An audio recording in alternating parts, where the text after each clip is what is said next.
All right, we're going to go through the entire job order costing process from with respect to the journal entries here in this example for Vivicorp. So Vivicorp had the following events take place during the first quarter of 2018. So A, they purchased raw materials of 120,000. Let's assume it was on account. B, requisitioned $85,000 worth of materials to production. Of this, $2,400 was made up of glue, nails, and screws, etc. We'll talk about what that means.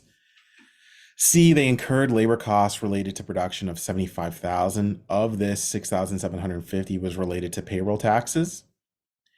D, overhead costs incurred during the quarter were 95,000 due to various items. E, overhead is applied at a rate of 200% of direct labor cost. F, of the 75,000 in total labor costs incurred, 50,000 was related to direct labor. And then G, this job was completed and sold during the first quarter of 2018 for $300,000. So based off of all of that, let's go ahead and prepare all of the journal entries here. So the first one there, purchase raw materials of 120,000 on account, that one's pretty self-explanatory. We are purchasing raw materials to be used in production, so we're purchasing inventory. So I'm going to debit raw materials inventory for 120. Since it's assumed to be purchased on account, I'm going to credit my trades payable account, which is accounts payable, for the same, for $120,000. Second one there, requisition 85,000 worth of materials to production. Of this, 2,400 was made up of glue, nails, screws, etc. What does that 2,400 mean? Why do we have that note in there? Well, remember, there's two types of materials we use in production. We use direct material and then we use indirect material. Of the 85,000, so I'll start with the credit first. We requisition $85,000 worth of material to production. So I know I'm going to credit raw materials inventory for 85,000. That's the easy part. What is the debit side of that? Well, I have two components. I have my direct materials component, which is my debit to work in process inventory for 82,600. And how did I get that number? Well, I knew that second note in that problem of this $2,400 was made up of glue, nails, screws, etc. That are all examples of indirect materials, such low cost items that are hard to track and not really worth it. So we just apply it to manufacturing overhead.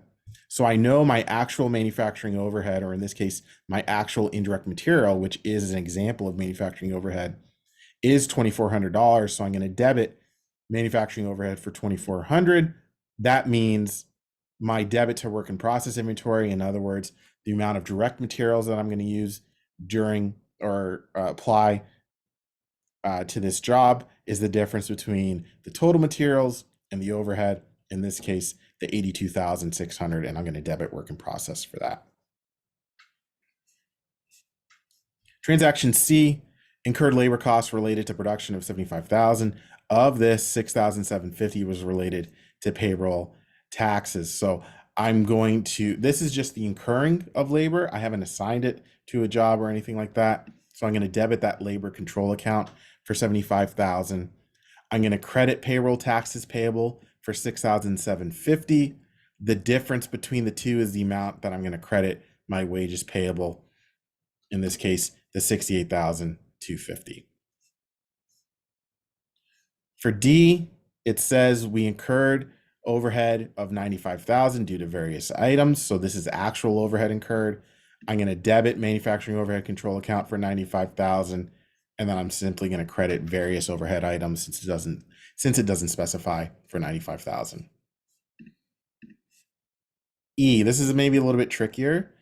This is where we're applying overhead. So this is how much we're estimating a job incurred as far as overhead. Overhead is applied at a rate of 200% of direct labor costs. So our direct labor costs was 75,000, which we said up here.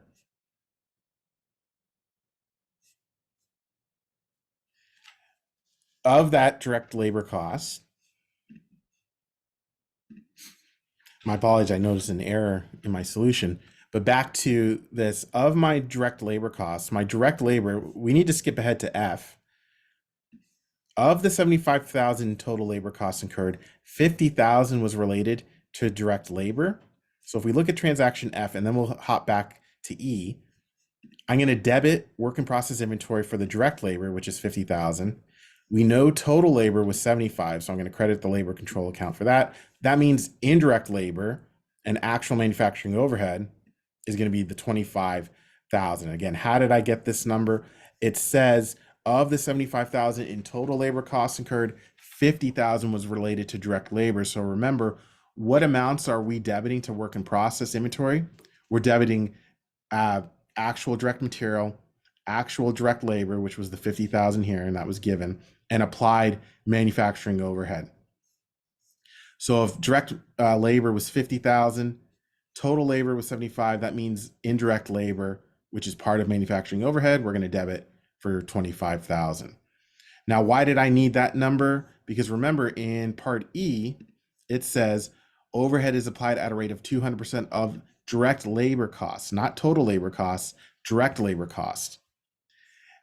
If direct labor was 50,000, that means we're applying overhead in the amount of 100,000, or 2 times our direct labor costs.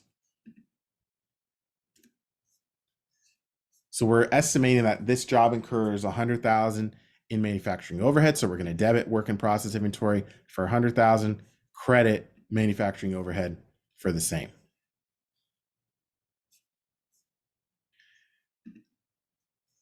Part F we just did.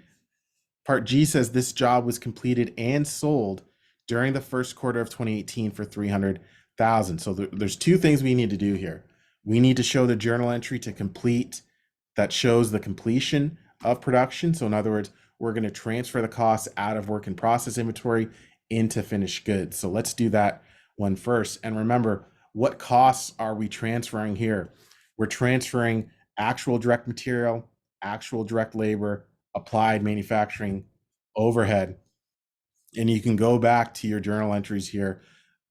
In part B, actual direct materials we calculated to be 82,600. In transaction F, actual direct labor was 50,000. In transaction E, applied overhead was 100,000. So the total costs for this job, total product costs, I should say, for this job was 232,000. Since we have completed production, we're going to transfer it from work in process to finished goods inventory. So I'm going to debit finished goods inventory for 232,000, credit work in process for the same. Now I want to show the sale of the inventory. So this journal entry here we just recorded shows that the inventory, the job was completed. Now I want to show the sale of the inventory, and that's a 2-step process, as you can see here. Step 1, expense the inventory when it's sold. So I'm going to debit cost of goods sold, and I'm going to credit finished goods inventory. So if you think of it as far as the journey it's going on the financials, up until this point, this inventory is still on our balance sheet. The only time it goes to the income statement is when we sell it. That's what we're doing here.